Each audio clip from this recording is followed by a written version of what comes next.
Bueno, por supuesto, ahora le corresponde al equipo de Mauricio Macri. Recién estuvimos con la gente de Scioli. También equipo titular. También equipo titular. Los dos jugaron con los titulares. Nadie puso suplente. Varias de las principales figuras. Está aquí Marcos Peña. Muchísimas gracias por estar aquí. Dicen que si Macri es presidente va a ser secretario general de la presidencia. Sí. Bueno, María Eugenia Vidal, gobernadora de la provincia de Buenos Aires. Vamos a hablar de la provincia. Uno de los temas casi ausentes en el debate. Rogelio Frigerio y la economía, por supuesto. Y Esteban Bullrich y la educación. Muchas gracias a los cuatro. Ya saben cuál es el mecanismo. Tratamos de aportar nosotros también, de complementar lo bueno que tuvo el debate con insistir en algunas preguntas que no contestaron los candidatos, y aquí tenemos un poquito más de tiempo para que puedan explayarse en las propuestas.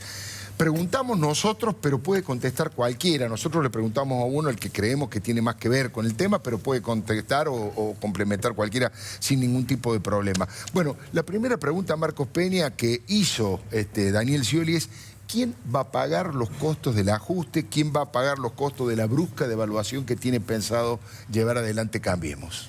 Eso no es una pregunta, es una mentira, porque no hay ni brusca devaluación ni ajuste previsto, con lo cual la respuesta es falsa la pregunta. Es una de esas trampas dialécticas típicas del relato, digamos, de ya querer hablar por nosotros, no solo decir lo que nosotros vamos a hacer, sino además hacernos la pregunta de lo que nosotros no dijimos. ¿Usted se compromete aquí frente a la gente que no va a haber devaluación, que este gobierno, si Mauricio Macri es presidente, no va a hacer ningún tipo de devaluación? Acá el tema central es que no va a haber un ajuste porque venimos, y el doctor Rogelio lo puede explicar mejor, pero venimos de una economía ajustada, una economía devaluada de los últimos años. Lo que necesitamos es crecer, necesitamos fortalecer el peso, necesitamos combatir la inflación, necesitamos generar empleo. Eso es lo que va a pasar a partir de diciembre, porque va a haber un gobierno que genere confianza, que es lo que ya el kirchnerismo no puede generar. Ahora, recién estaban, ¿no? Bueno, Frigerio ha dicho, claro, ya que lo mencionó, el gobierno más devaluador de la historia, se refirió al gobierno de Cristina. Justamente, nosotros proponemos un cambio para la Argentina. No podemos hacer más de lo mismo, no podemos hacer más ajuste y más devaluación, porque eso sería la continuidad.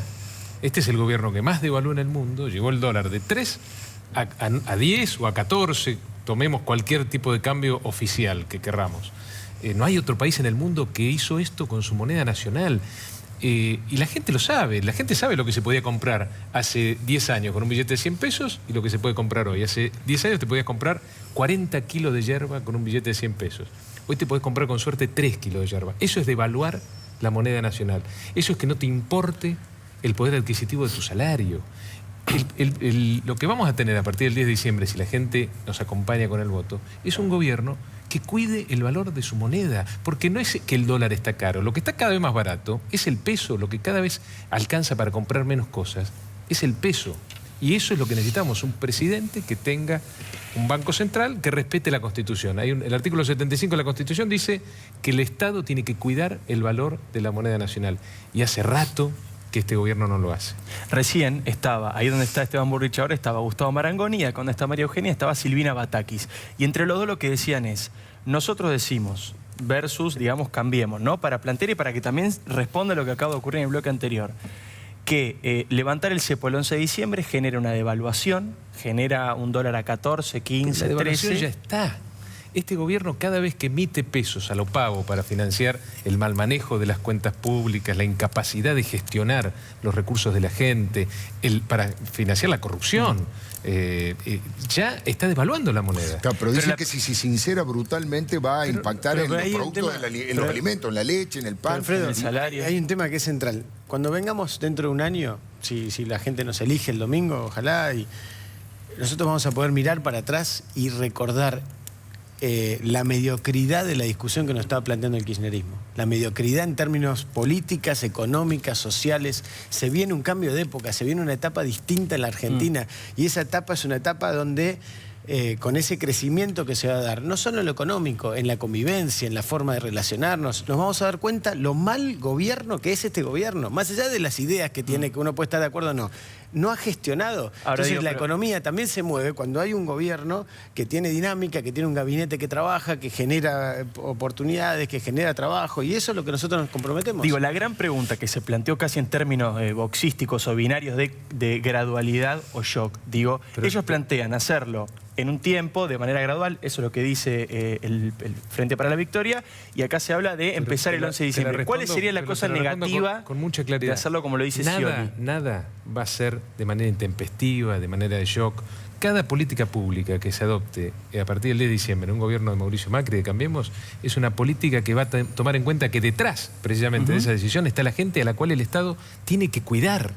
Es decir, no vamos a cometer los mismos errores del pasado. La verdad que estamos como estamos. Tenemos 14 millones de pobres, 4 millones de argentinos que se van a dormir toda la noche con hambre porque hicimos las cosas mal, no porque hicimos las cosas bien. Desde el punto de vista técnico, ¿cuál sería el peligro de hacerlo de la manera que plantea el Frente? Pero que ahí está el punto, volvemos a un tema que es más político y que tiene que ver con las expectativas y la confianza. Al kirchnerismo ya nadie le cree. ¿Por qué la plata se fue de las reservas? ¿Por qué la gente no invierte? ¿Por qué no se genera ahorro? Empresas. Porque ya nadie les cree, porque han mentido, porque han gestionado mal. Entonces, es falso la idea del gradualismo de ellos. Si ellos llegaran a ganar, ellos no van a poder construir esa confianza necesaria para generar un crecimiento económico. Entonces, es una discusión teórica, pero no se basa en la realidad. Porque después de 12 años, ellos ya han demostrado que no pueden generar la confianza necesaria para ser un país predecible, con crecimiento, con oportunidades. No lo han podido hacer, entonces no lo van a poder hacer dentro de 3 meses tampoco. Vamos a dos temas de realidad y que tienen que ver con la gestión en la ciudad de Buenos Aires, y que están directamente ligados a algunos temas y a su futura gestión en la provincia de Buenos Aires. La primera, no pudieron derrotar y no pudieron solucionar el problema de los trapitos. ¿Cómo van a resolver el tema del narcotráfico? Es uno de los planteos. Y el otro, ¿cómo es posible que con los recursos que tiene esta ciudad, la mortalidad infantil en la ciudad se haya mantenido tan alta?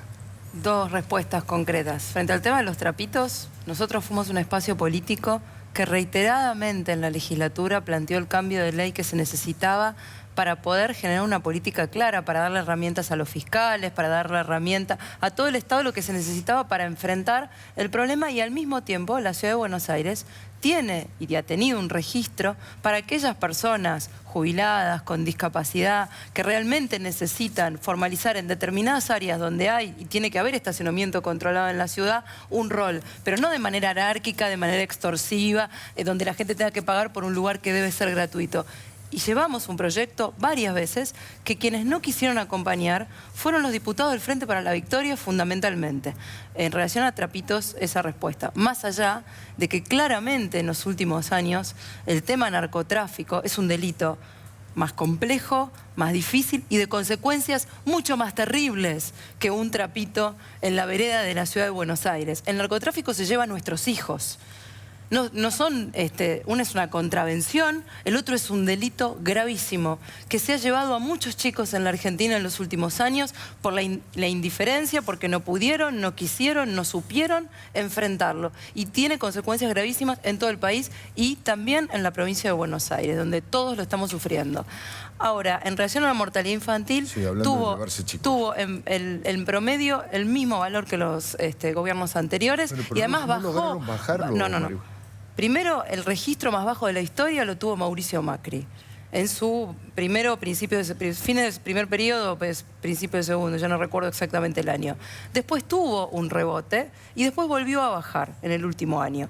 Ahora, también es cierto que la Ciudad de Buenos Aires tiene uno de los indicadores de mortalidad infantil más bajo que el país, mucho más bajo que el de la provincia de Buenos Aires, mucho más bajo que el del promedio nacional. Eso no se dijo en el debate, de la misma manera que no se dijo que nuestros hospitales públicos hoy no solo atienden a todas las mujeres embarazadas de la ciudad y le garantizan controles y cuidados de salud, y tenemos centros de primera infancia para atender a los más chiquitos desde los 45 días, más de 50, más los jardines de infantes que abrió Esteban, todo hecho durante esta gestión, que además atendemos a muchísimas mujeres que todos los días vienen de La Matanza, de barrios de todo el conurbano, que vienen a tener sus hijos en la ciudad, a la Sardá y a tantas maternidades o a los hospitales pediátricos que tienen nuestras puertas abiertas. Digo, eso también ha sido política de este gobierno durante los últimos 8 años. A mí me parece, Alfredo, Diego, que lo que puso en claro el debate, que es algo que Mauricio ha dicho, que nosotros hemos dicho mucho,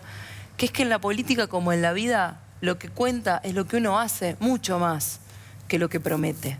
Y en la Ciudad de Buenos Aires está clara cuál ha sido la política social. Es la política social que permitió en la política educativa que realmente tuviéramos el nivel de cobertura que tenemos en sala de 3, en sala de 4, en sala de 5. Ahora, María Eugenia, La diferencia es abismal de un lado y del otro lado de la General Paz. Eso es Quiero trabajo. agregar algo a lo que dice Sí, María Eugenia, que me parece importante. Y de paso te pregunto, así respondes también lo de la política educativa, porque aquí se le ha echado en cara esa actitud de cierta displicencia de Mauricio Macri sobre el tema de las universidades que se han creado, como diciendo, sobran las universidades o vamos a cerrar alguna universidad. Agrego algo a lo que dice María Eugenia, que me parece importante, que es que Mauricio lo dijo en el debate. Hay mucho cinismo en ese planteo de Daniel. Porque Daniel tampoco arregló el tema de los trapitos en la provincia de Buenos Aires, pero no solamente no arregló el tema de los trapitos, no arregló las inundaciones, no arregló las escuelas, no arregló los problemas. Entonces, decir que porque supuestamente nosotros no pudimos los trapitos, no podemos con el narcotráfico, querría decir que él no puede con nada.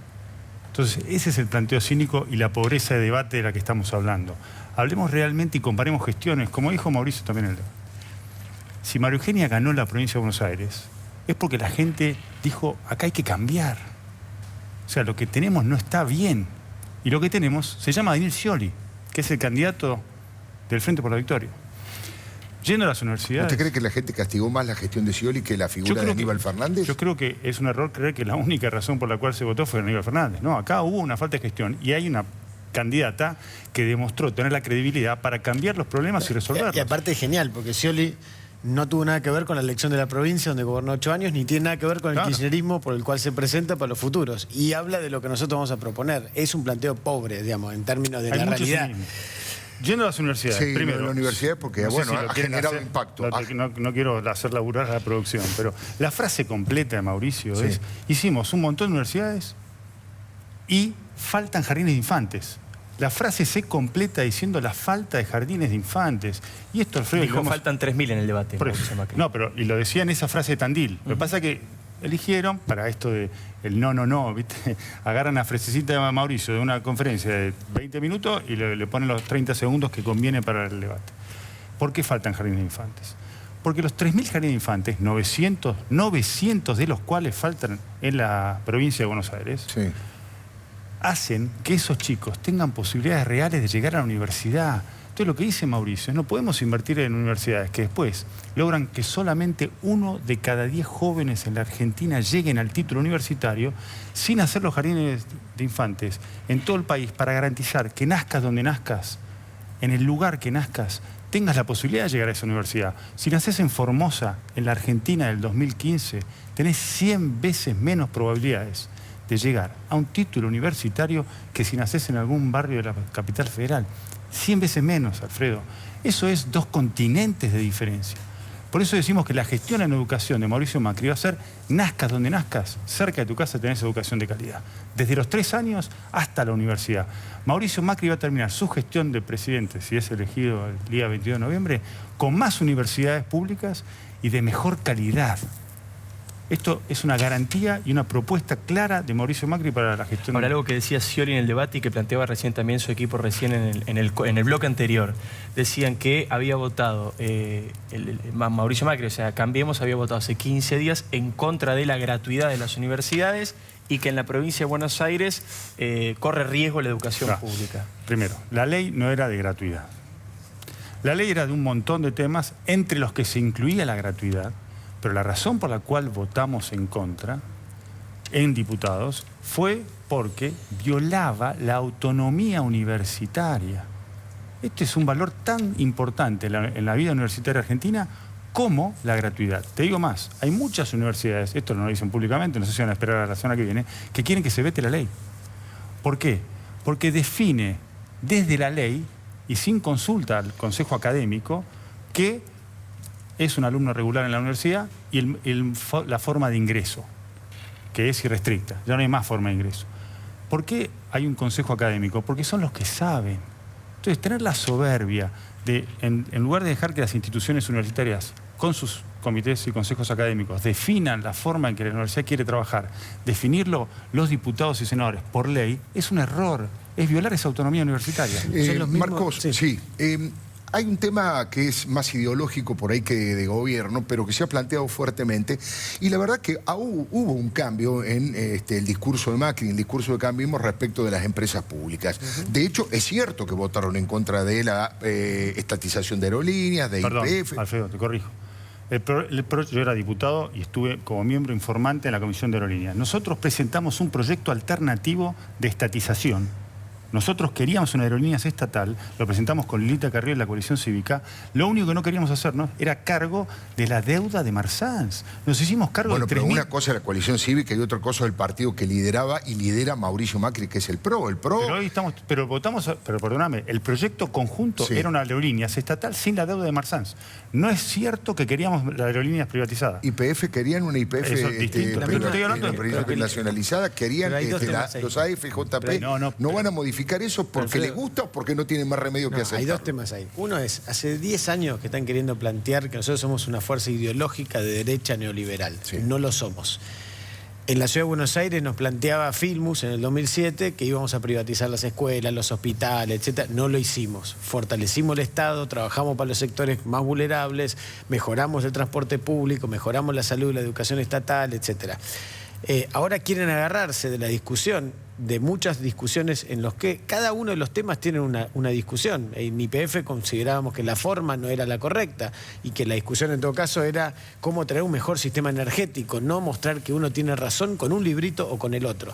Nosotros nacimos en el siglo XXI, somos la primera fuerza política que nace en el siglo XXI y que se piensa contemporánea a esa realidad. Y en esa realidad, atarse a un libro donde uno tenga todas las verdades y interpreta la vida a partir de ahí, como por ahí era más en el siglo XX, no es algo que nosotros compartamos. Nosotros somos un espacio diverso, con opiniones diversas. Ahora, todas esas discusiones se dan en un congreso donde no hubo debate de ninguna discusión. Entonces siempre pasaba la misma discusión, porque es la misma cultura 678 que Mauricio planteaba, que es, voy a plantear mojones simbólicos para demostrar que vos sos alguien que quiere atentar contra los sectores populares, contra el Estado, tal cosa. Ahora, es una discusión simbólica vacía. Hay una realidad y la realidad es que nosotros no tenemos esa visión. Entonces, en cada uno de los casos nosotros podemos explicarlo y Daniel Scioli lo sabe.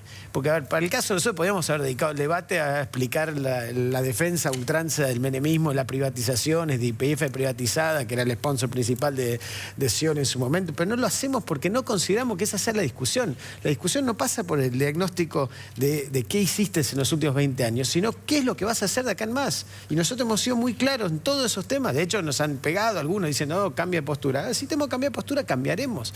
Pero porque no queremos demostrar que Aerolíneas tiene que ser privado o pública. Queremos que la gente viaje mejor en los aviones y que esté mejor conectado el país. Y que obviamente hoy consideramos que abrir la discusión de privatizar Aerolíneas es un disparate, porque no es el eje principal. Ahora, es uno de los países que menos vuelos comerciales tiene por habitante de América del Sur. Entonces, discutamos cómo hacemos para que la gente realmente pueda conectarse mejor. En YPF lo mismo, más allá de que el paquete accionario mayoritario sea el Estado, ¿cómo hacemos para tener un sistema energético con autoabastecimiento, pero también con incorporación de las energías renovables, entre otras cuestiones? Debates que están pendientes por falta de gestión, por mucho discurso vacío, alejado de la realidad. Además, perdón, también tenemos la obligación de cuidar el bolsillo de la gente. Por la mitad de YPF se pagaron más de 6.000 millones de dólares. Los españoles festejaron con champán el día que les pagamos lo mismo eso. que Marsans. Una vergüenza fue, una vergüenza lo que se pagó por algo que no tendríamos que haber pagado, porque los españoles permanentemente incumplieron los contratos y teníamos un director del Estado en Repsol YPF que lo dejó pasar y era de este gobierno, que después, alegremente, le sacó 6.000 millones de dólares a los contribuyentes y pagó algo que nosotros jamás hubiéramos pagado. Jamás hubiéramos pagado, porque tenemos la obligación de cuidarle el bolsillo a la gente. ¿Quién era el director del Estado en Aerolíneas? Axel Kicillof, creo, ¿no? Ricardo Jaime. Ricardo Jaime. En aquella época era Ricardo Jaime. Reconoció que cobró coimas. Fue un escándalo de Aerolíneas, Alfredo. Entonces lo que digo, como dice Marco, es pongamos el contexto. María Eugenia, hablando de escándalo y de procesamiento de Ricardo Jaime, Mauricio Macri también está procesado. De hecho, más allá de que el juez no haya encontrado los motivos como para continuar con la causa, el procesamiento se mantiene. La verdad que yo creo que no son situaciones absolutamente distintas, no comparables. No La causa de Mauricio Macri, que que además se sometió a la voluntad popular después de esa causa y la gente de la Ciudad de Buenos Aires le creyó porque lo eligió. Pero son dos cosas distintas, digamos. Esa causa fue una causa armada por el juez federal que ha tenido más escándalos en la historia judicial que hemos visto en los últimos años, que fue Ollarvide. Digo, fue una causa armada, tan armada que pasaron los años. Mauricio demostró cómo podía gobernar en la ciudad, la gente le creyó y lo volvió a votar. Ha pasado una campaña presidencial y no han podido encontrar un elemento para llevarlo a juicio oral.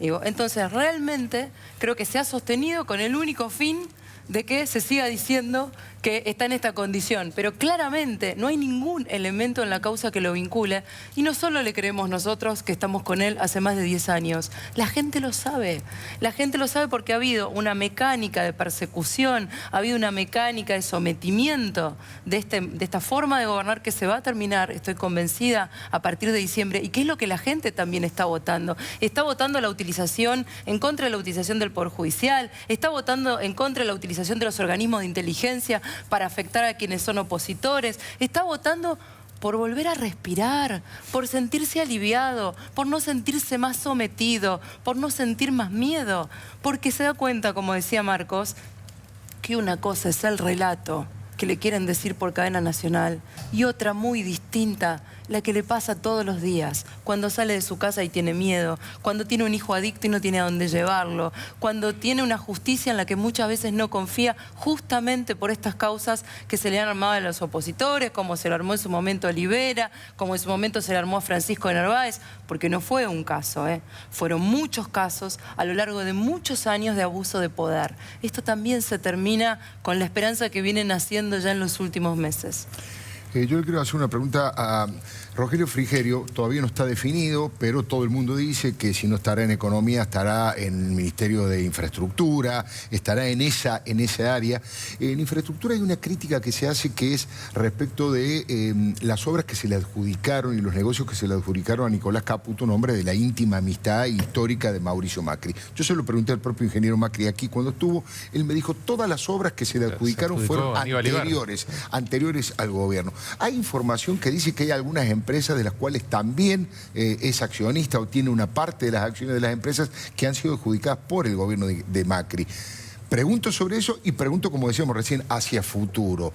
¿Van a inhibirse algunos de los hombres más ligados, más cercanos desde el punto de vista afectivo y personal con Macri en las futuras obras públicas? Yo creo que corresponde, creo que lo que se viene en términos de infraestructura, no solo el más ambicioso plan de obras de infraestructura de la historia de la Argentina, porque nosotros creemos que de esa manera, no discutiendo el tipo de cambio, de esa manera es como se genera competitividad genuina y de largo plazo, con la inversión pública, que es la inversión, por supuesto, en cloaca, en agua potable, pero también en rutas, en puertos, en puentes, en ferrocarriles, en dragado de ríos. Eso es lo que necesita la Argentina para generar competitividad, para competir con nuestros productos en el mundo. Y eso lo tiene que liderar el Estado, lo tiene que liderar la inversión pública y después ser acompañada por la inversión privada. Pero tenemos que además dar un ejemplo de transparencia, porque la verdad que si hay un lugar donde se roba en la Argentina es en los planes de inversión pública. Y tenemos que dar el ejemplo. Y creo que lo que se viene es una política de extrema transparencia en todo lo relacionado con las licitaciones de la infraestructura de este plan que son, o que tenemos previsto, de 120.000 millones de dólares en 4 años. Algo, de nuevo, inédito en la historia de la Argentina y que le va a cambiar la vida a la gente. Y esto es muy importante también, la forma de gobernar. Nosotros no nos vamos a esconder, no nos vamos a encerrar, vamos a dar conferencia de prensa, vamos a hablar con la prensa, vamos a dar transparencia a todo lo que hacemos, porque eso también es importante y Mauricio también lo ha planteado, no solo por lo que es el ejemplo a dar y la mirada sobre la corrupción pasada, sino también para ser muy duros con respecto a cualquier funcionario que se corra en la línea. No se habló mucho de corrupción, creo que prácticamente nada durante el debate. Digo, en algún Mauricio momento planteó Sanz habló de una CONADEP de la corrupción que había sido... Ernesto Sanz planteó en su momento eso, pero eso se dejó de hablar. Por eso digo, esa es la pregunta, ¿por qué se dejó de hablar de eso? Mauricio planteó en el debate varias propuestas concretas, como el tema de la ley de arrepentido, el fortalecimiento de la imprescriptibilidad de corrupción, la agencia contra el delito organizado, el crimen organizado, también incluye los delitos de corrupción, que en general son organizaciones que tienen varias partes, así que todo eso era parte de la propuesta anticorrupción que Mauricio hizo en el debate. Marcos Peña, María Eugenia Muchas Vidal, gracias. Rogelio Frigerio y Esteban Burri han sido muy amables por participar de esta, No, bueno, gracias lo a que ustedes. creemos que ha sido un aporte para que los ciudadanos, los oyentes, los televidentes tengan la mayor cantidad de información posible para tomar su decisión este domingo. Muchas gracias por Gracias haber a venido. ustedes. por Ya venimos.